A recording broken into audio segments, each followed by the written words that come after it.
예, 오늘 제 8강 중에서 1강을 8-1강을 하도록 하겠습니다. 자, 제목이 뭡니까? 성령을 삶의 동력, 이 파워로, 이 추진력으로 이게 삼아라. 그런 뜻입니다. 이건 우리 삶에 실제적으로 필요한 그 내용입니다. 왜 그런가 하면은 우리가 어떤 힘으로 살고 있는가 하는 이 문제에 우리가 부딪히기 때문에 그렇습니다.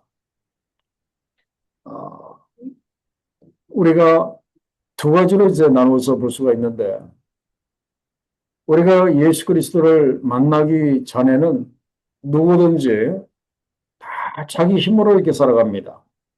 그죠? 자기가 가진 힘이라든지 능력이라든지 또 여러 가지 요건들을 이제 동력으로 삼아서 그렇게 살아가는데, 근데 이 인생이라는 것이 살다가 이렇게 보면은 사실 솔직히 우리 힘으로 할 수 있는 것이 얼마 되지 않는다고 하는 것을 절감을 합니다. 나이 한 60, 70 정도 이렇게 살면서 나의 지난 그 살아왔던 나를 쭉 돌아보면은 내가 이룬 것이 정말 별거 없다고 하는 것, 아무것도 없다고 하는 것. 이걸 우리가 이렇게 깨닫습니다. 그래서 우리의 힘으로 할 수 있는 것이 그렇게 많지 않다고 하는 것을 이제 절감을 하고, 이제 절망하거나 좌절하는 분들이 이렇게 있습니다. 그러나 우리 믿는 사람들은 그 차원을 뛰어넘은 사람들이죠. 왜 그렇습니까? 믿는 사람들은 자기의 힘을 동력으로 삼는 것이 아니라 Holy Spirit, 성령을 삶의 동력으로 삼고 살아가기 때문에 그렇습니다. 그렇기 때문에 우리 믿는 사람들은 반드시 성령을 삶의 동력으로 삼아서 우리가 살아가야 합니다. 그래서 제가 그 여러분들의 그 그룹방에다가 별도로 그 참고 자료를 제가 하나 올려드렸는데 읽어보셨습니까? 그 제목이 뭐였습니까? 성령이 우리 삶의 동력이 되는 것이 어떤 것이고, 그리고 이것이 어떻게 가능한 것인지 아주 그 실제적인 그런 그 내용을 제가 올려 이렇게 드렸습니다. 자, 성령이 우리의 삶의 동력이 된다. 파워 또는 이 드라이빙 포스가 된다고 하는 이 뜻이 무엇인가 하는 거예요. 자, 첫째는 이 성령은 우리로 하여금 죄를 이기게 하는 그 힘을 일으켜 주십니다.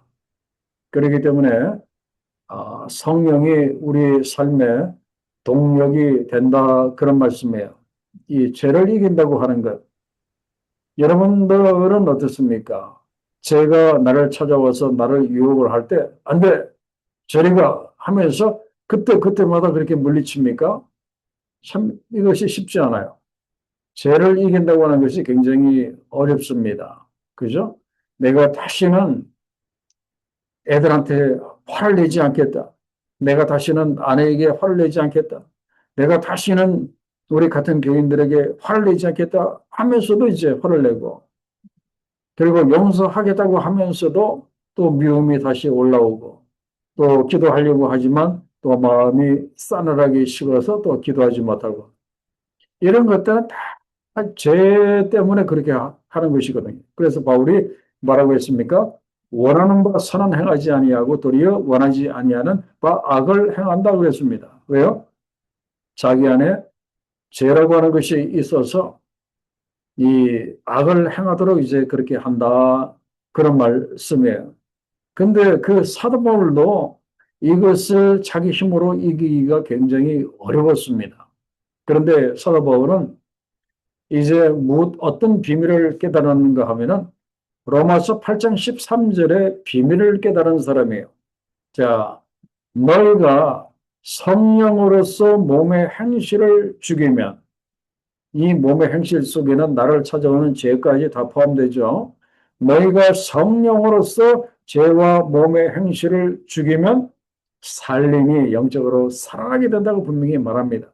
그래서 이 성령님은 단순한 어떤 힘이라든지 어떤 그 물리적인 힘이라든지 아니면 어떤 그 종교적인 어떤 그 감정이라든지 그것이 아니라 죄와 싸울 실제적인 그 능력을 주시는 그 영이라고 하는 것을 우리가 분명히 알아야 됩니다. 그렇기 때문에 성령을 우리 삶의 동력으로 우리가 삼아야 된다 그런 말이에요. 그래야 우리가 죄를 이긴다.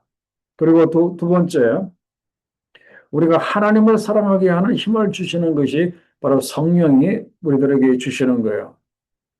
자, 여러분들 어떻게 하나님 깊이 사랑하십니까? 매일마다 하나님 깊이 그렇게 사랑하십니까? 이 하나님을 사랑한다고 하는 것이 참 쉬운 것 같아도 잘 되지 않는 그런 것 중에 그 하나인데 이 성령은 우리들에게 하나님을 사랑하는 그 사랑을 주시는 그 영입니다. 이건 굉장히 중요한 거예요. 로마서 5장 5절에 뭐라고 했다고 했습니까? 하나님의 사랑이 우리 마음에 부은 바 되면 이 내용이 얼마나 어렵습니까? 하나님의 사랑이 우리 영혼에 내 마음에 가득 차게 되었다 그런 말이에요. 이렇게 된 것은 무엇을 통해서요? 우리에게 주신 성령으로 말미암음이니 그랬습니다. 성령으로 하나님의 사랑이 우리 마음에 부어받는다 그런 말이에요. 그래서 성령님은 우리 마음에 하나님의 사랑을 가득 채워주시는 분이 바로 하나님의 영이신 성령입니다. 그렇기 때문에 이제는 어떻습니까? 성령께서 하나님의 그 사랑을 우리 마음속에 불어 가득 채워주면 내 삶이 확 바뀝니다. 어떻게 바뀝니까? 전에는 기도 안 할 수도 없고 할 수도 없고 내가 교회 장로고 권사고 내가 교회 목회자니까 해야 되는데 참 힘들고 억지로 의무적으로 하던 그 기도가 이제는 기도하는 시간이 참 기다려지고 기쁨으로 기도하게 된다 그런 말씀이에요. 그리고 오늘 내가 주일 예배 한번 빠졌으면 참 좋겠는데 내가 오늘도 꼭 가야 되나 이렇게 비도 오는데 이런 그 부담이었던 그 예배가 기쁨이 된다 이제 그런 말씀이에요. 그리고 형식이었던 그 말씀이 이제는 생명으로 나에게 다가온다 그런 말씀이에요. 왜 이런 일이 벌어지게 되는가 하면은 성령께서 내 마음에 하나님의 사랑을 부어주시기 때문에 그렇습니다. 그러니까 당연히 우리가 성령님을 우리 삶의 동력으로 삼아야 한다고 하는 것을 알 수가 있어요. 그리고 세 번째, 여러분들이 충분히 납득하실 거예요. 사명을 감당하게 하는 힘을 주시는 그 영이십니다. 그래서 사도행전 1장 8절에 뭐라고 했어요? 오직 성령이 너희에게 임하시면 너희가 권능을 받고라고 분명히 말씀을 하고 있어요. 그래서 사명을 감당하게 하는 힘을 주시는 영이 성령이시다. 그 다음에 네 번째는 우리의 삶에 열매를 맺게 하시는 영이 바로 성령이십니다. 그래서 그 유명한 성령의 열매들이 그 갈라디아서에 나오잖아요. 사랑, 희락, 화평, 오래 참음 쭉쭉 9가지가 이렇게 나오는데 그리고 그런 그 인내와 온유라든지 절제라든지 참 이런 것들은 우리가 참 우리 힘으로 하기 참 어려웠던 것들 중에 하나인데 그런데 이제 성령을 삶의 동력으로 삼고 성령이 내 안에 들어와 계시면은 옛날에 힘들었던 인내가 가능하게 되고요. 그리고 옛날에는 푹 이렇게 화를 냈던 사람이 이제는 온유한 사람으로 바뀌고 옛날에는 이것저것 유혹에 휩쓸려 다니고 절제가 되지 않던 사람이 이제는 절제할 수 있게 된다. 그런 말씀이에요. 그래서 이걸 보면은 성령을 우리 삶의 동력으로 삼아야 하는 네 가지 너무나 중요한 이유는 이건 너무나 분명해요. 죄를 이겨야 되고요. 하나님을 사랑해야 되고요. 사명을 감당해야 되고 그리고 열매를 맺어야 되는데 이것이 내 힘으로는 도저히 불가능하다 그런 말이에요. 그래서 당연히 성령님을 우리 삶의 동력으로 우리가 삼아야 한다 그런 말씀이에요. 자, 그다음에 2번 문제를 보시면은 자, 성령이 우리 삶의 동력이 되는 것이 어떻게 가능합니까? 그랬습니다. 자, 핵심은 뭐라고 했습니까? 내가 더 강해져서가 아니라 내가 더 열심히 기도해서 내가 더 열심히 금식해서 내가 더 열심히 내가 노력을 해서 성령을 내 삶의 동력으로 삼는 것은 절대로 아니다. 그런 말씀이에요. 자, 무엇으로 가능하다? 이제 그런 말씀이에요. 무엇으로 가능하다? 여기에 보면은 성령께서 내 안에 거하시기 때문에 이것이 가능하다. 그런 말씀이에요. 자, 여러분 마음속에, 여러분들의 그 영혼에, 여러분들 마음속에 성령이 들어와 계신 것을 믿습니까? 믿으세요? 믿으셔야 돼요. 그 고린도전서 6장 19절에 뭐라고 했습니까? 사도 바울이 분명히 말합니다. 너희 몸은 너희가 하나님께로부터 받은 바 너희 가운데 계신 성령의 전인 줄 알지 못하느냐 그랬어요. 우리가 예수 믿기 전에는 이렇지 아니했는데 내가 예수를 믿고 난 다음에 바로 내 몸은 성령의 성전이 된다 그런 말씀. 성전에 하나님이 계신 것처럼 내 안에 있는 성전에 누가 들어와 계신다? 성령이 들어와 계신다 그런 말씀이에요.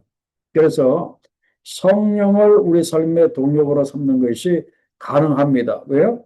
내 안에 성령께서 들어와 계시기 때문에 그러하다 그런 말씀. 자, 누구 안에 성령이 들어와 계십니까? 어떤 사람 안에 성령이 들어와 계십니까? 가장 쉬운 대답은 예수 믿고 구원받은 사람들. 예수 믿고 구원받은 사람들 안에는 성령이 들어와 계십니다. 그 성령의 힘으로 우리가 이런 삶을 살아갈 수 있다. 그런 말씀이에요. 그리고 또 무엇을 통해서 성령이 우리 삶의 동력이 되는 것이 가능한가 하면은 두 번째는 성령은 말씀을 통해서 우리 가운데 역사합니다. 그렇기 때문에 우리가 말씀 가운데 거할 때 성령이 우리 안에서 역사하게 되고 그것이 우리 삶의 동력이 될 수가 있어요. 그래서 에베소서 6장 17절에 뭐라고 했습니까?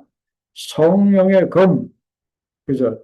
성령의 검, 바로 그 공격하는 그 무기인 검은 곧 뭐라고 했습니까? 하나님의 말씀이라고 에베소서에서 분명히 말하고 있어요. 그렇기 때문에 우리가 하나님의 말씀을 묵상하게 되면은 내 죄가 보입니다. 정말 이 더러운 이 죄, 지저분한 죄가 이렇게 보입니다. 그리고 또 하나님의 뜻이 깨달아지고 마음이 새로워지고 순종할 힘이 이렇게 생깁니다.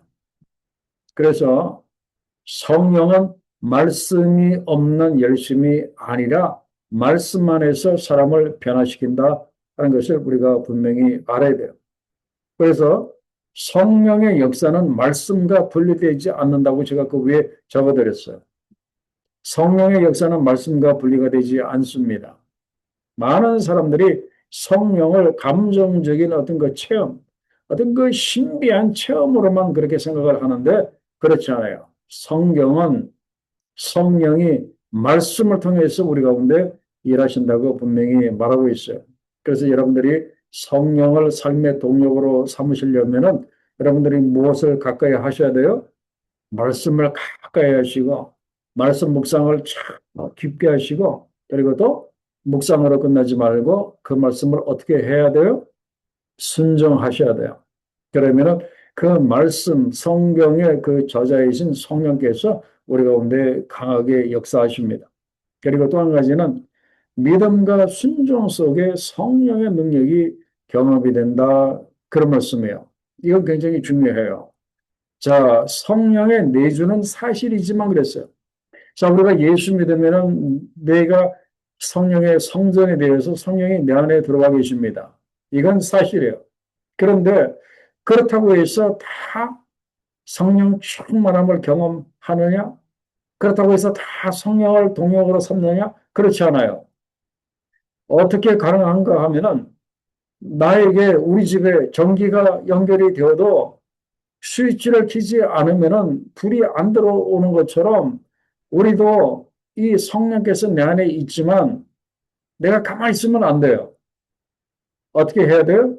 믿음과 순종 속에서 이것이 가능하게 된다. 그런 말씀이에요. 그래서 갈라디아서 5장 16절에 뭐라고 했습니까? 성령을 따라 행하라. 그렇게 말씀을 하고 있습니다. 그렇기 때문에 이 성령의 충만함, 그리고 이 성령을 동력으로 삼으려면은 우리가 어떻게 해야 돼요? 믿고 순종해야 한다. 그런 말씀이에요. 믿고 순종. 그래서 성령의 감동을 받을 때 작은 순종을 시작을 해야 되고요. 그리고 용서하라고 하는 그 마음을 성령이 주시면은 용서하고요. 그리고 기도하라는 마음을 주시면은 무릎을 꿇고 기도하고, 또 말하지 말고 입 닫고 있으라 그러면은 입을 닫고, 또 이웃을 사랑하라고 하시면은 손을 그렇게 내밀고, 이런 그 성령께서 우리 마음 가운데 감동을 주시는데, 참 이 감동을 주신다는 것도 굉장히 중요해요. 여러분들 신앙생활을 하면서 이 성령의 감동 주심을 여러분들이 많이 경험하시죠? 아, 뭐 어떻게 하다가 보니 갑자기 어떤 생각이 딱 이렇게 들어요. 아, 이렇게 해야 되겠다고 하는 생각이 들 때가 이렇게 많은데, 이제 그것이 다 성령의 감동 주심이에요. 말씀을 통해서 주시기도 하고, 기도를 통해서 주시기도 하고, 또 갑자기 또 성령의 감동을 주십니다. 그럴 때 우리가 순종하게 되면은, 그 다음에 무엇이 따르는가 하면은 성령의 능력이 확 이렇게 따르는 것을 이렇게 보게 됩니다. 그래서 예수께서 이제 그 십자가에 죽으시고, 그리고 이제 부활하시고, 그리고 이제 승천하시면서 제자들에게 무엇을 약속을 하셨는가 하면은 예루살렘을 떠나지 말고 약속한 것을 기다리라고 했습니다. 그랬더니 제자들이 예루살렘을 떠나지 아니하고 믿고 순종하고 기다렸었을 때에 바로 오순절 성령의 강림의 놀라운 그 역사를 그들이 경험을 했습니다. 그래서 이 성령이 삶의 동력이 된다고 하는 것은 굉장히 중요하고, 여러분들은 이걸 교과서적으로 그냥 이렇게 배우시면 안 돼요. 반드시 성령이 내 삶의 성령을 내 삶의 동력으로 삼아야 된다. 그런 말씀. 성령의 능력을 내 삶의 동력으로 삼아라. 그래야 내가 죄를 이기고 하나님을 사랑하게 되고 사명을 감당하게 되고 열매를 맺게 된다. 그런 말씀이에요. 이것이 왜 가능하다고 했습니까? 성령께서 내 안에 들어와 계시기 때문에 그렇습니다. 그리고 여기서 우리가 또 조심하고 조심할 것이 있습니다. 여러분들은 성령을 가능하면 우리가 하나님, 예수님 그렇게 부르잖아요. 그리고 가능하면 성령도 성령님자를 붙이는 것이 좋아요. 왜 그렇습니까? 성령은 하나님의 능력만이 아니기 때문에 그렇습니다. 그런데 많은 사람들이 착각하고 잘못 알고 있어요. 성령을 단지 어떤 그 능력으로만, 어떤 그 물리적인 어떤 그 능력으로만 그렇게 알고 있는데 그렇지 않아요. 성령님은 인격적인 분이십니다. 살아계신 인격적인 분이시고, 바로 그분이 하나님 자신의 영이시다 하는 것을 우리가 반드시 알아야 되고, 그 삼위일체 성부 하나님과 성자 예수 그리스도와 그리고 또한 성령, 이분은 삼위일체로서 영원부터 함께 계시는 참 하나님이시다 그런 말씀이에요. 그렇기 때문에 우리가 절대로 성령을 사용하려고 하지 마세요. 성령이 무슨 물건입니까? 물건인 줄 알고, 어떤 그 여러분들 뭐 집에 뭐 전기 꼽으면 뭐 드릴 윙 이렇게 돌아가는 파워 툴 같은 거, 그렇게 생각을 해서는 절대로 안 된다 그런 말씀이에요. 그래서 성령 충만하면 더 많은 영적인 파워를 얻으려고 그렇게 하는 것이 아니라 하나님께 내 삶을 더 많이 다스릴 수 있도록 내 삶을 내어드리는 것. 그래서 우리가 이제 아주 그 중요한 내용을 말씀을 이렇게 드렸어요. 그래서 성령이 내 삶의 동력이 되는 것, 성령을 내 삶의 동력으로 삼는 것은 너무나 중요하다 그런 말씀이에요. 그래서 이제는 여러분들이 이제 알고 결국 내 힘과 의지로 신앙생활을 하는 이 단계를 뛰어넘고 이제는 성령으로 신앙생활을 하는 이 단계까지 우리가 올라가야 한다 그런 말씀이에요. 지금 바울이 지금 8장에서 그 얘기를 지금 하는 거예요. 자, 8장 1절로 4절에 보겠습니다. 그러므로 이제 그리스도 예수 안에 있는 자에게는 결코 정죄함이 없다. 우리들에게는 결코 정죄함이 없습니다. 너는 잠깐만 죄인이다 하는 정죄함이 없어요. 왜 그렇습니까? 그리스도 예수 안에 있는 생명의 성령의 그 법이 죄와 사망의 법에서 여러분과 저를 해방시켜 주셨기 때문에 이제는 아무도 우리를 정죄할 수 없어요. 심지어 예수께서도 그 말씀에 보면은 내가 너를 정죄하지 아니하노니 그 가늠하다가 현장에 붙잡힌 여인에게도 그런 말씀을 이렇게 하셨어요. 자, 그러면 3절에 보면은 율법이 육신으로 말미암아 연약하여 할 수 없는 그것을 하나님은 하신다 그랬습니다. 하나님은 하시는데 누구를 통해서 이것을 하시는가 하면은 바로 그 죄로 말미암아 자기 아들을 죄 있는 육신의 모양으로 보내어 육신에게 우리의 죄를 다 전가시켜서 육신을 따르지 않고 그 영을 따라 행하는 우리에게 율법의 요구가 이루어지게 하셨다라고 말씀을 하고 이렇게 있습니다. 자, 그 3절에 보면은 율법이 육신으로 말미암아 연약하여 할 수 없는 그것을 그랬는데 이 그것이 뭡니까? 여기서 이 그것이라고 하는 것은 율법을 주시고 율법에서 원하셨던 의로운 삶을 말합니다. 하나님이 구약의 율법을 주셨을 때 그 목적은 백성들로 하여금 의로운 삶을 살아가도록 하기 위해서 주신 것이 그 율법이에요. 자, 율법에서 원하셨던 의로운 이 삶. 이것이 사람의 힘으로 가능했습니까? No. 구약의 모든 사람들 중에서 율법에서 원하셨던 의로운 삶을 자기 힘으로 제대로 산 사람은 하나도 없어요. 이것이 누구를 통해서 이루어졌는가? 바로 3절과 4절에서 말씀하시는 것처럼 하나님의 아들이신 예수 그리스도를 통해서 이루어졌다. 그런 말씀입니다. 어디 안에서? 성령 안에서. 자, 우리가 예수 믿음으로 인해서 율법에서 원하셨던 의로운 삶이 이루어지게 되었다. 이제는 의롭다. 그 우리가 인정을 받게 되었다. 이신칭의가 되었다. 그런 말씀이에요. 그래서 이 4절 하반절에도 같은 내용을 말씀을 하고 있는데 율법의 요구가 이루어지게 하셨다. 그런 말씀이에요. 누구를 통해서? 하나님의 아들 예수 그리스도를 통해서 율법의 요구. 자, 여기서 율법의 요구라고 하는 것은 이게 뭡니까? 바로 위에서 말씀드린 것처럼 이 의로운 삶. 그죠? 율법이 원했던 의로운 삶. 이것이 인간의 힘으로 불가능했는데 예수 그리스도가 나의 죄를 다 그분이 지고 가심으로 말미암고 우리가 의롭다 함으로 바로 이 율법의 요구인 의로운 삶이 이루어지게 되었다. 그런 말씀이에요. 그런데 이러한 역사 가운데 뒤에서 이 백그라운드가 되고 파워가 되신 분이 있는데 그분이 바로 2절 하반절이에요. 생명의 예수 안에 있는 생명의 성령의 법이 이렇게 역사하셨다. 그런 말씀이에요. 그래서 이 예수 믿는 자들이 어떻게 율법에서 자유를 얻을 수 있었습니까? 바로 성령의 힘으로 이것이 가능했다. 그런 말씀이에요. 그래서 이건 너무나 중요한 이야기고. 자, 그러면은 죄를 이기게 하는 그 성령을 어떻게 하면 받습니까? 그랬습니다. 자, 여러분들 다 성령 받으셨죠? 여러분 안에 성령이 들어와 계십니다. 그런데 문제는 들어와 계시는데도 불구하고 그분과 아무런 상관이 없는 삶을 살면은 이것 또한 이게 문제예요. 그분과 함께 살아야 돼요. 그러려면 어떻게 해야 돼요? 그에 보면은 죄를 이기게 하는 성령을 받는 길은 너무나 단순하다고 말씀드렸어요. 자, 첫째, 매일마다 내가 죄인임을 인정을 하셔야 돼요. 이 말씀이 로마서 3장에 있는 그 말씀이에요. 그리고 내가 죄인임을 인정을 받으면 그 다음에 바로 뭡니까? 그리스도의 의를 믿음으로 받게 됩니다. 로마서 4장 5절. 의롭다 함을 우리가 받게 된다. 그런 말씀이에요.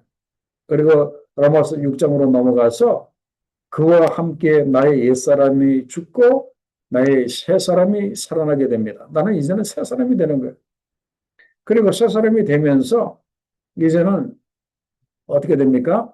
자기의 의지를 포기하고 탄식하게 됩니다. 이건 이제 부정적인 뜻이 아니라 딱 이제 신앙생활을 하다가 보니까 나는 내 의지로 다 할 대로 내가 제대로 신앙생활을 할 수 없구나 하는 그 탄식. 어떤 면에서 좋은 그 깨달음의 탄식을 하게 되고, 이것이 되면은 그 다음에 뭡니까? 성령이 우리 안에서 나를 자유하게 하신다. 그런 말씀. 자유하게 하신다. 그래서 이 로마서 3장에서 8장까지의 이 깊은 이 흐름을 우리가 좀 알 필요가 이렇게 있습니다. 자, 그러면은 성령님은 누구에게 주십니까? 그랬습니다. 그러면 성령님은 누구에게 주시는가? 우리가 언제 성령님을 받습니까? 그랬는데, 자, 우리가 예수 믿고 구원받을 때 물론 성령께서 들어오시지만 우리가 이 성령을 받는다. 이 성령 충만한 삶을 우리가 어떻게 살아갈 수 있게 되는가? 어떻게 하면 됩니까? 너무나 그 유명한 말씀을 제가 드릴게요. 그 사도행전 2장 38절의 그 말씀이에요. 이 말씀 여러분 꼭 기억하세요. 사도행전 2장 38절에 보면은 베드로가 가로되 너희가 회개하여 각각 예수 그리스도의 이름으로 세례를 받고 제사함을 얻으라.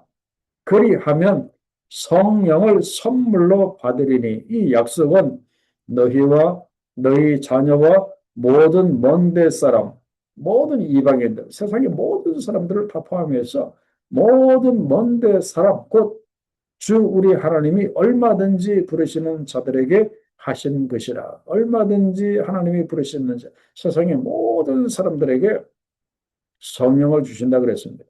언제요?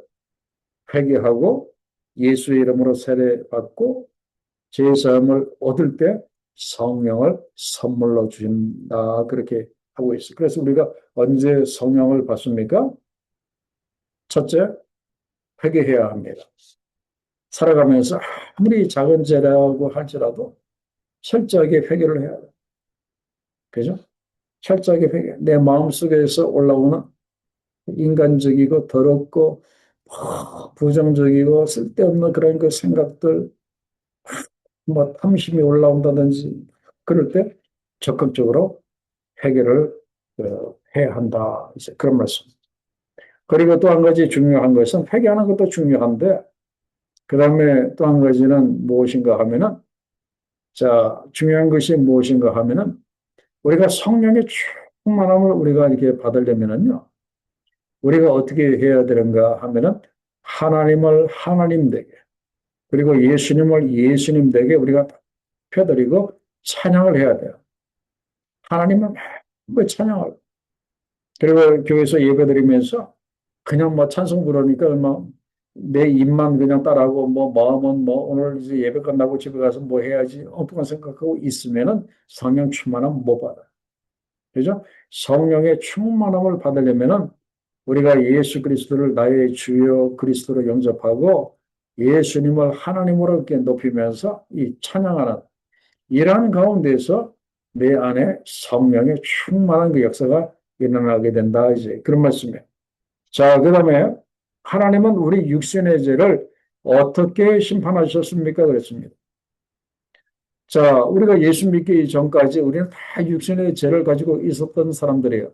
그 육신의 죄는 반드시 하나님이 어떻게 하십니까? 심판하시잖아요. 그 육신의 죄를 하나님이 어떻게 심판하셨어요? 자, 3절에 보면은 율법이 육신으로 말미암아 연약하여 할 수 없는 그것을 하나님은 하셨는데 하나님이 하셨다 그런 말씀이에요. 자, 어떻게 하셨는가 하면은 곧 죄로 말미암아 아들을 죄 있는 육신의 모양으로 보내어 육신의 죄를 정하사 그랬습니다. 자, 우리 육신의 죄를 어떻게 심판하셨는가 하면은 아들에게 당신의 아들에게 다 전가시켜서 대신 심판하셨다 이제 그런 말씀. 하나님의 아들이신 예수 그리스도가 내 대신 심판을 받으심으로 우리가 이제 죄 없다 함을 받게 되었다 하는 거예요. 그죠? 율법이 육신으로 말미암아 연약하여 할 수 없는 것. 율법은 사람을 아무리 어렵게 만들려고 해도 그 일을 하지 못합니다. 그죠? 사람을 내적으로 변화시킬 수가 이렇게 없었어요. 율법이. 오히려 나는 새카만 죄인이라는 것만 이제 깨닫게 했고. 그런데 이것을 이제 하나님께서 어떻게 가능하게 했는가 하면은 예수 그리스도의 십자가와 성령의 역사로 이것을 이루셨다. 그런 말씀이에요. 그래서 그 다음 질문이 바로 4절이 중요한 거예요. 자, 3절로부터 4절을 이제 연결해서 말씀을 보셔야 되는데, 죄로 말미암아 자기 아들을 죄 있는 육신의 모양으로 보내어 아들에게 그 아들의 육신의 죄를 정하사 육신을 따르지 않고 그 영을 따라 행하는 우리에게 율법의 요구가 이루어지게 하셨다라고 이게 말하고 있어요. 자, 이 율법의 요구는 뭐라고 했습니까? 제가 앞에서 말씀드렸습니다. 바로 의로운 삶을 이렇게 살아가는 겁니다. 하나님께서 율법을 통해서 요구하신 의로운 기준, 바로 그 의로운 삶인데, 이 의로운 삶이 뭡니까? 의로운 삶을 써보라고 하면은 뭐 책 얼마든지 쓸 수가 있겠죠. 근데 딱 한 문장으로 할 수가 있어요. 하나님과 이웃을 사랑하면서 거룩하게 사는 것. 이것이 바로 의로운 삶의 핵심이에요. 그래서 예수께서 마태복음 2장 37절로 40절에서 분명히 말씀하셨어요. 내 마음을 다하고 목숨을 다하고 뜻을 다하여 주 너희 하나님을 사랑하라. 그리고 내 이웃을 내 자신같이 사랑하라라고 말씀을 하셨어요. 그래서 하나님과 이웃을 사랑하며 거룩하게 사는 삶을 우리가 살 수 있게 되었다. 그런 말씀이에요. 무엇을 통해서? 성령을 통해서. 또 하나님의 아들이신 예수 그리스도가 나의 모든 죄를 대신해서 그분이 가져가시고 나를 대신해서 심판받으심으로 인해서 이러한 것이 내 삶에 이제 이루어지게 되었다. 이제 그런 말씀이에요. 자, 그런데 이제 여기서 그렇군요. 이루어졌군요. 이렇게 끝나면 또 이것이 또 이게 문제가 있어요. 우리가 이제 하나님을 사랑하고 이웃을 사랑하고 우리가 거룩한 삶을 우리가 이제 살게 되었다라고 분명히 이제 여기까지는 했는데, 그런데 우리가 하나님 사랑하고 이웃을 사랑하고 또 이 거룩한 삶을 이렇게 사는 것이 이것이 과연 쉬운가? 과연 내가 가능한가? 이 숙제를 우리가 풀어야 한다. 그런 말씀. 그래서 이번에 보면은 그 바울이 분명히 우리들에게 말하고 있어. 뭐라고 이야기를 하는가 하면은 7장 18절에 보면은 원함은 내게 있으나 나도 그렇게 하기를 원하는데 선을 행하는 것이 없노라라고 이렇게 말하고 있어요. 내가 이것을 이행할 능력이 나에게는 없다라고 바울이 분명히 고백을 하고 있다. 그런 말씀입니다.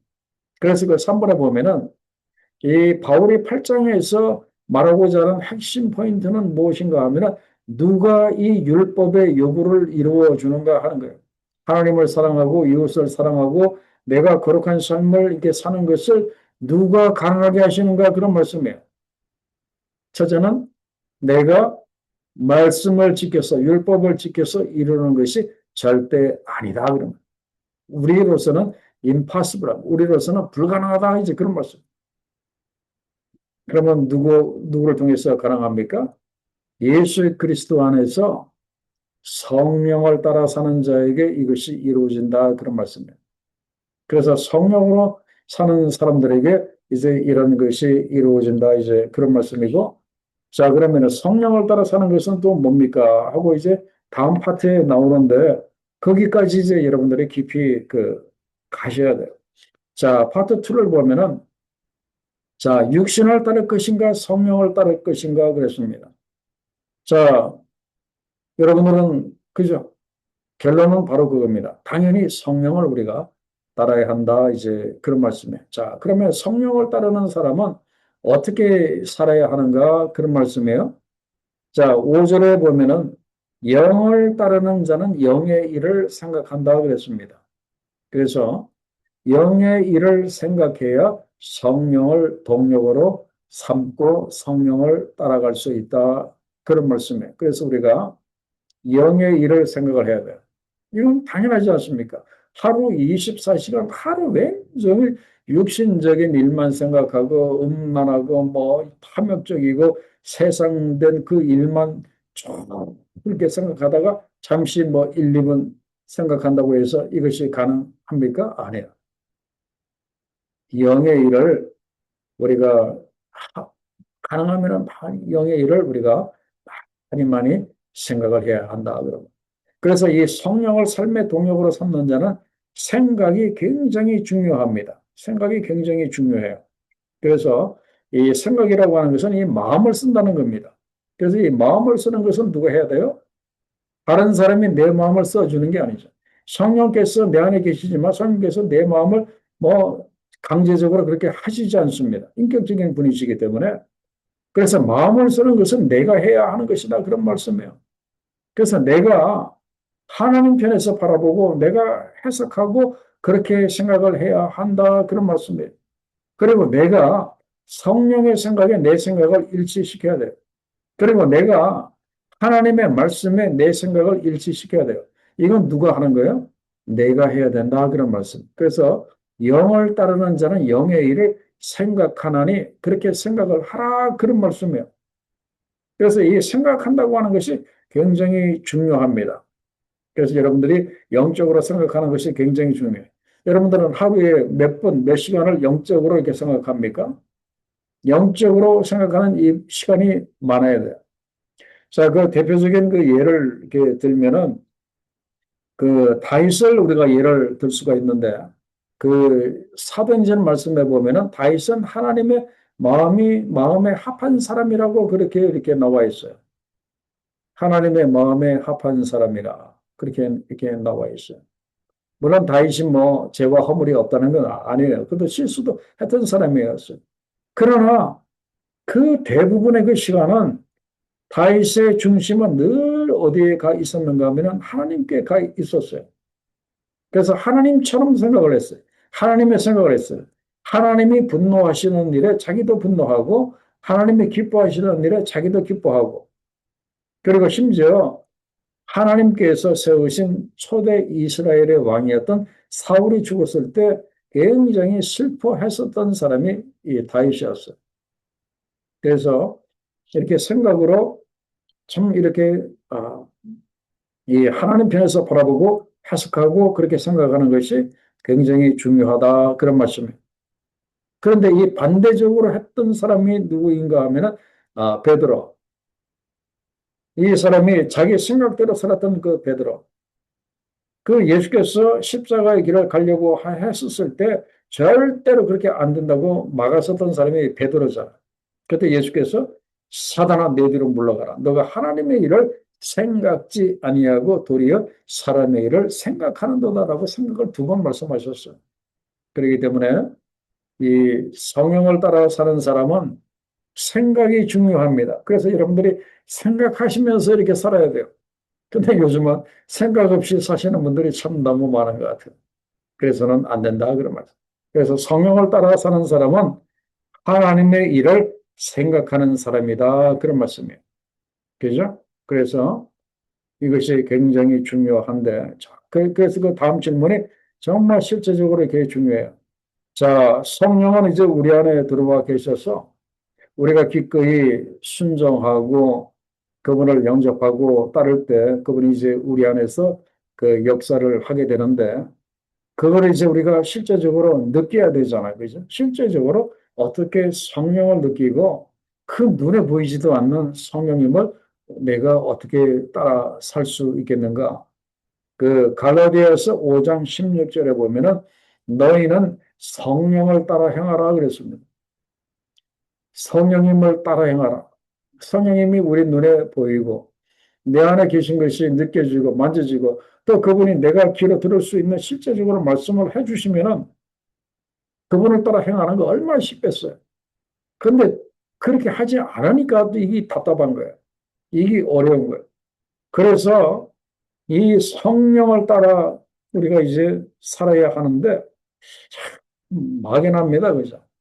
좀 힘들고 이제 어려운 건데 그러나 우리가 이제 무엇을 통해서 우리가 그 성령의 역사를 깨달을 수 있는가 하면은 제가 그 참고로 드린 그 내용의 두 번째를 보시면은 성령을 느낀다는 것은 그게 나와 있어요. 성령을 느낀다고 하는 것은 성령은 감정 그 자체가 아니라고 제가 분명히 말씀드렸어요. 어떤 그 물리적인 파워 힘이 아니라고 말씀을 드렸어요. 성령은 인격적인 하나님의 영이시다 그런 말씀. 하나님의 영으로 우리 가운데 와 계신 분이 바로 성령이십니다. 그렇기 때문에 그 성령께서 이제 그 하나님의 영이 하나님께서 이 영으로 우리 가운데 와 계시기 때문에 우리 가운데 어떤 것이 이루어지게 되는가 하면은 이 변화의 역사가 나타납니다. 하나님이 거룩한 영으로 내 안에 들어와 계시기 때문에 이 변화의 역사가 나타난다 그런 말씀이에요. 그 구체적으로 어떤 변화의 역사가 나타나는가 하면 첫째는 죄에 대한 민감함이 이렇게 나타납니다. 아니, 뭐, 전에는 이렇게 술도 마시고, 뭐, 술집에도 가고, 막, 그렇게 해도 전혀 노프로브로 괜찮았는데, 이제는 갑자기 마음에 걸립니다. 이렇게 해서는 안 되는데. 내가 어떻게 교회 장로로서 내가, 음? 목회자로서 어떻게 내가 이렇게 할 수 있겠는가? 마음의 양심이 팍 찔리는 일이 바로 일어나게 됩니다. 죄에 대한 민감함. 바로 이것이 내 안에 성령께서 역사하시기 때문에 그렇다. 그런 말씀. 그리고 두 번째는 이 말씀 앞에서의 깊은 깨달음. 그리고 그 말씀이 나를 막 찌릅니다. 나의 허물을 찌르고 나의 잘못을 찔러서 나로 하여금 이제 회개하고 바뀔 수 있도록. 이건 다 누가 그렇게 하십니까? 내 안에 들어와 계신 거룩하신 하나님의 영이신 성령께서 그렇게 하시는 거예요. 그다음에 세 번째는 하나님을 향한 새로운 갈망. 갑자기 하나님이 보고 싶은 거예요. 갑자기 하나님의 음성을 듣고 싶고 또 꿈에서라도 하나님의 옷자락이라도 이렇게 보고 싶은 마음이 막 든다 그런 말씀이에요. 그 다음에 상황과 상관없는 설명하기 어려운 평안함. 옛날 같으면 이 일 때문에 너무 좌절하고 절망하고 완전히 입을 뒤집어 쓰고 그렇게 했었을 텐데 이제는 상황은 똑같은데도 마음의 평안함이 있어. 그리고 갑자기 내가 다른 사람을 사랑하게 되고 온유하게 되고 또 절제하게 됩니다. 바로 이런 것들은 다 무엇인가 하면은 내 안에 성령께서 역사하셔서 이러한 그 내적인 변화가 나타난다. 그래서 내가 죄에 대해서 민감하고 말씀 앞에서 이러한 것들이 쭉 느껴지면은 이건 결론적으로 우리가 어떻게 느낄 수 있는가 하면 내 안에서 성령이 지금 역사하셔서 지금 이런 일이 지금 이렇게 일어나고 있구나. 그래서 이 일을 통해서 이런 역사를 통해서 우리가 성령을 느낄 수 있다. 그런 말씀이에요. 그래서 실제적으로 성령을 느끼게 되는 통로 중에 제일 중요한 것 중에 하나가 이 말씀이에요. 왜 그런가 하면은 성령은 성경의 저자이시기 때문에 그렇습니다. 말씀의 저자이시기 때문에 그렇고 말씀을 통해서 가장 분명히 역사하시기 때문에 성령은 역사가 여러 가지가 있습니다. 꼭 말씀만 가지고 하는 것이 아니라 성령의 역사는 뭐 여러 가지 주신 은사라든지 아니면 뭐 집회 때 갑자기 뭐 성령의 바람이라든지 뭐 여러 가지가 많은데 말씀을 통해서 가장 분명하게 역사하신다 그런 말씀이에요. 왜 그런가 하면은 예수께서 그 말씀을 하셨기 때문에 그래요. 그는 진리의 영이라. 바로 성령을 말합니다. 예수께서 보내실 보혜사 성령, 그는 진리의 영이라. 내가 너에게 이런 말을 생각나게 하시리라. 그렇게 말씀하고 있습니다. 그렇기 때문에 우리가 성령을 느끼려면, 성령님이 내 안에 계시는 것을 느끼려면 여러분들이 말씀을 가까이 하셔야 돼요. 말씀을 깊이 묵상하셔야 돼요. 언제? 에브리데이 매일 하셔야 돼요. 매일. 짧게라도 줘요. 매일. 그리고 또 한 가지는 기도하셔야 돼요. 왜 그런가 하면 성령은 기도 속에서 내 내면을 다루시기 때문에 그렇습니다. 그래서 로마서 8장 26절에 뭐라고 했어요? 성령도 우리의 연약함을 도우신다. 그렇게 말씀하고 있습니다. 기도하지 못하는 뭘 기도해야 할지도 몰라서 기도하지 못하고 또 힘이 없어서 영적으로 약해서 기도하지 못하는 우리의 연약함을 그분이 도우신다. 그런 말씀이에요. 그래서 말이 막히는 침묵의 기도 속에서도 성령은 역사하신다. 그런 말씀. 그리고 또 한 가지는 순종할 때 성령이 강하게 느껴집니다. 그죠? 순종하고 난 다음에 더 분명히 느껴지는 경우가 많다. 그래서 하나님이 주신 성령은 순종하는 사람들에게 주셨느니라. 사도행전 5장 32절에 분명히 말하고 있어요. 하나님이 주신 성령은 순종하는 사람들에게 주셨느니라. 그래서 성령의 감동으로 용서하기 어려운 사람을 용서하려고 내가 결단하고 정직하지 못한 선택을 내가 거절하려고 할 때, 마음에 주시는 감동에 이해하고 반응을 하고 따라 하려고 할 때, 이럴 때 이상한 평안함, 그리고 마음이 가벼워지는 어떤 그 믿음의 확신이 이렇게 따라온다. 그런 말씀. 그래서 성령을 따라 산다고 하는 것은 바로 매 순간 내 생각과 감정과 결정을 성령의 인도에 맡기는 그 삶이다. 그런 말씀이에요. 그래서 이제는 여러분들이 성령님을 어떤 그 물리적인 어떤 그 파워, 어떤 그 힘으로 그렇게 생각하시면 절대 안 돼요. 그분은 인격적이신 하나님의 영이신 하나님의 영으로 우리 가운데 와 계시는 거예요. 그러니까 가능하면 성령님 그러면 하나님으로 그냥 생각하는 것도 좋아요. 바로 하나님의 영. 그렇기 때문에 하루를 시작하면서 우리가 성령께 하루를 맡기는 것 참 중요합니다. 성령님 오늘 저의 삶을 다스려 주십시오. 제 생각과 말과 선택을 다스려 주십시오. 기도하는 것도 중요하고. 그리고 성령이 주시는 마음의 경고 등을 우리가 무시하지 말아야 한다. 그런 말씀입니다.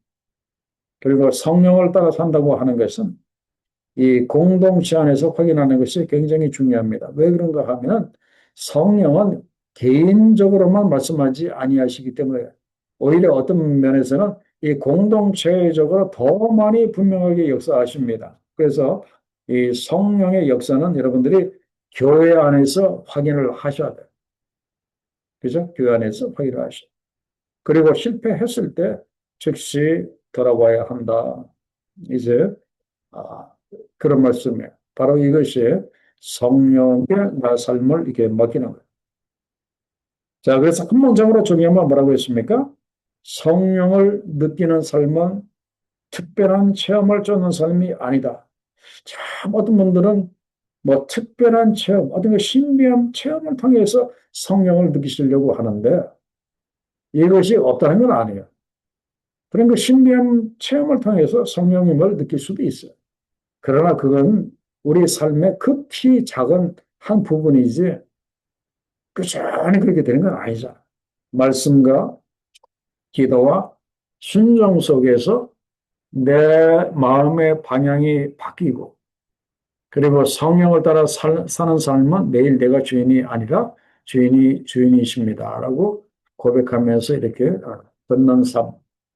이것이 바로 성령을 느끼는 삶이고 성령과 함께하는 삶이다. 그래서 성령을 따르는 자에게 주시는 것이 뭐라고 했습니까? 6절에 보면 생명과 평안을 주신다 그랬습니다. 이 생명, 영적인 생명, 가라지 않는 그 생명, 시들지 않는 그 생명, 하늘의 생명을 주시고 하나님의 생명을 주시고 예수 그리스도의 생명을 주시고 여러분 하나님의 생명, 예수 그리스도의 생명을 받으면 얼마나 좋아요. 그리고 평안을 주신다 그렇게 말씀합니다. 그러나 반대로 육신의 생각을 하게 되면 어떻게 된다고요? 사태가 확 바뀝니다. 하나님과 원수가 된다고 7절에 분명히 말씀을 하고 있고 그리고 8절에는 하나님을 절대로 기쁘시게 할 수 없다라고 말하고 있습니다.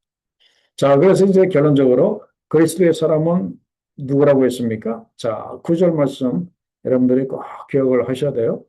만일 너희 속에 하나님의 영이신 성령이 거하시면 너희가 육신에 있지 아니하고 여기서 이 육신에 있지 아니하다고 하는 것은 우리의 삶이 육신의 영역에 있지 아니하고 그런 말씀입니다. 예수 믿지 않는 사람들은 육신의 영역 속에 사는 삶이에요. 아침에 눈 뜨고 잘 때까지 계속 육신의 세계 속에만 갇혀 사는 사람들. 그러나 하나님의 영이 거하시면 영에 있나니 이것은 바로 성령의 영역이라는 그런 뜻입니다. 성령의 영역 속에서 사는 사람이다 그런 말. 그래서 누구든지 그리스도의 영이 없으면 그리스도의 사람이 아니다라고 이렇게 말하고 있어요. 그래서 하나님의 영이 없거나 그리고 그리스도의 영이 없는 사람은 그리스도의 사람이 아니다 그랬어요. 자, 그럼 이제 궁금한 것이 하나님의 영은 뭐고 그리스도의 영은 또 뭡니까? 본질적으로 같은 성령을 가리킵니다. 똑같은 성령을 말하는데 두 가지 표현을 지금 하고 있어요. 이 9절 상반절에서 하나님의 영이라고 하는 것은 바로 이 강조점이 다르기 때문에 그래요. 하나님의 영은 성령의 신성을 강조하고 성령의 이 근원을 강조한다. 그런 말씀이에요. 그래서 성령은 곧 하나님의 영이다라고 분명히 말을 할 때는 이제 성령을 하나님의 영이라고 이제 말을 하고 그다음에 그리스도의 영이라고 말하는 것은 성령이 어떤 역할을 하는 이것을 강조하는가 하면은 성령은 그리스도를 나타내고 그리고 우리를 그리스도와 연결시켜주는 그 영이라는 점 이걸 이제 강조하기 위해서는 그 그리스도의 영이라고 표현을 했어요. 이 역할, 이 강조점이 다를 뿐이지 하나님의 영과 그리스도의 영은 본질적으로 같은 성령을 가리킨다. 그런 말씀. 자, 그러면 파트 2의 마지막 질문. 그리스도께서 우리 안에 살아계시면 죄와 허물로 죽었던 우리가 어떻게 됩니까? 우리가 살아나게 된다라고 분명히 말씀을 하고 있고 그리고 또한 우리 육신이 죽고 난 다음에 우리가 새로운 몸으로 부활하게 된다고까지 그렇게 말하고 있습니다. 그래서 예수께서 우리 안에 살아계시면 그리스도께서 너희 안에 계시면 하고 10절에 말하고 있죠. 성령이 또한 우리 가운데 계시면 우리가 살고 또 우리 육신이 죽고 난 다음에도 이 부활의 역사를 우리가 이제 경험하게 된다. 그런 말씀입니다. 자, 그러면 이제 파트 3를 간단하게 말씀을 드리고 마치도록 하겠습니다. 자, 우리는 누구에게 빚진 자라고 했습니까? 우리는 빚진 자다 그렇게 말하고 있습니다. 우리가 육신에게 우리가 빚을 진 것이 아니라 우리는 그 하나님의 은혜에 그 빚을 진 사람입니다. 그래서 3번에 보면은 하나님이 우리를 정죄하면서 해방시켜 주셨고 죄와 사망의 법에서 우리를 해방하시고 생명의 성령의 법으로 살 수 있도록 그렇게 은혜를 주셨고 너를 구원하기 위해서 하나님의 아들을 보내셨고 그리고 성령이 우리 안에 거하시게 하셨기 때문에 그래서 우리가 진 빚은 구원의 은혜라고 하는 이 빚을 이렇게 지었다. 은혜의 빚입니다.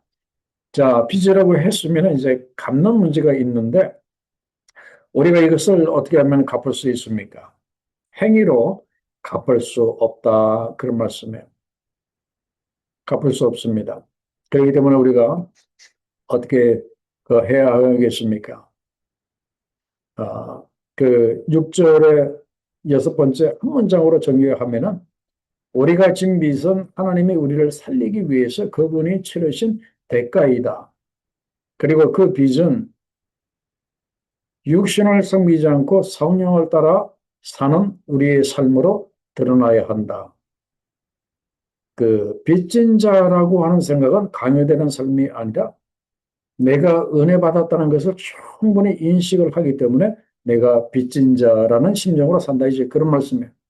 그래서 빚진 자의 심정으로 사는 사람은 행위로 그걸 갚으려고 하는 것이 아니라 그분께 감사하고 그분을 섬기고 그분과 더불어 이렇게 사는 그죠?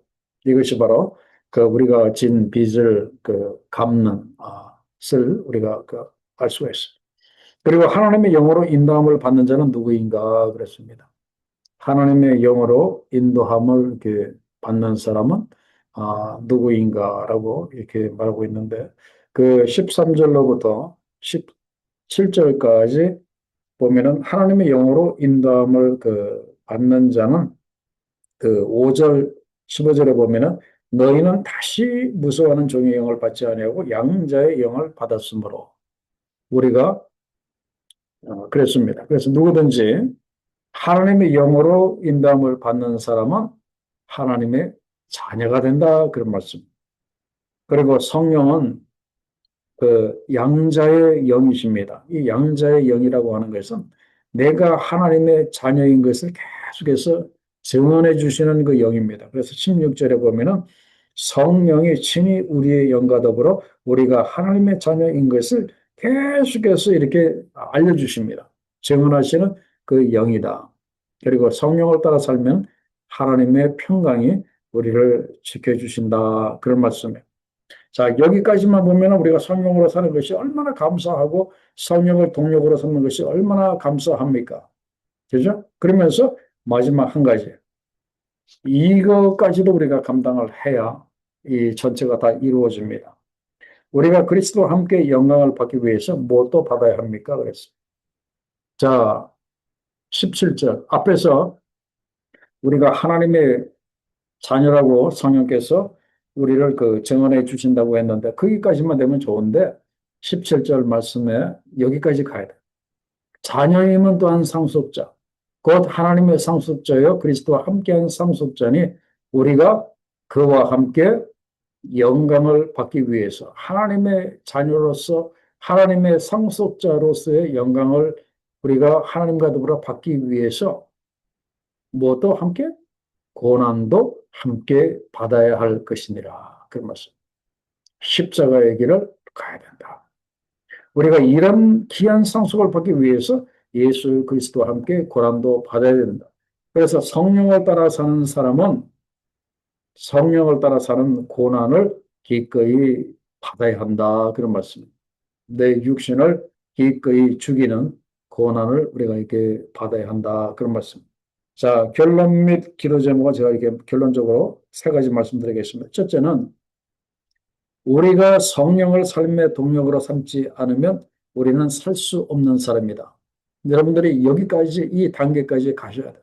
이제는 절대로 여러분 힘으로 내 신앙의 힘으로 그냥 내 의지로 그렇게 살려고 하지 마세요. 그거는 한계에 부딪힙니다. 우리는 성령을 삶의 동력으로 삼지 않으면 살 수 없는 사람. 그다음에 두 번째는 성령을 삶의 동력으로 삼지 않으면 살 수 없는 영역에 속한 사람이다. 그런 말씀. 그래서 이 영의, 이 성령의 영역, 하나님의 영역에까지 우리가 이제 들어가야 되는데, 그러려면 우리가 성령을 삶의 동력으로 삼아야 된다. 그런 말씀. 그리고 세 번째는 성령을 삶의 동력으로 삼는 것이 가장 지혜롭고 가장 위대한 것이고 가장 축복되는 것이다. 바로 이거예요. 그래서 여러분들이 오늘부터 매일 이거 기도하시면 좋을 것 같아요. 성령께도 기도하세요. 성령님, 저의 삶의 동력이 되어 주시옵소서라고 간절히 기도하시고, 이제는 절대로 여러분들이 성령을 그냥 물리적인 힘으로 절대로 생각하지 마시고, 그분은 인격적인 분이시고, 그분이 곧바로 거룩하신 하나님이시라고 하는 사실을 여러분들이 꼭 깨달으시고, 이제는 저도 마찬가지고, 성령으로 사는 사람, 우리 찬양 들었죠? 성령이 계시네라는 찬양 했죠? 이제는 우리가 성령으로 사는 사람들이 다 되었으면 좋겠습니다. 자, 기도하겠습니다. 아버지 하나님 좋은 말씀으로 너무나 귀한 말씀으로 우리를 찾아오시고 이제는 우리의 그 신앙이 이 단계까지 갈 수 있도록 인도하셔서 너무나 감사합니다. 이제는 우리가 성령을 삶의 동력으로 삼을 수 있도록 하나님 도와주시고 이제는 성령님을 어떤 그 물리적인 힘으로만 생각하지 않게 하시고 거룩하신 하나님의 영, 삼위일체 중에 한 분으로 우리가 여기고 그분을 신뢰하고 그분을 사랑하며 인격적으로 우리의 삶에 초청함으로 인해서 이제는 우리가 성령으로 따라 사는 우리 모두가 될 수 있도록 하나님 축복하여 주옵소서. 감사하며 예수님의 귀하신 이름으로 기도하옵나이다. 아멘.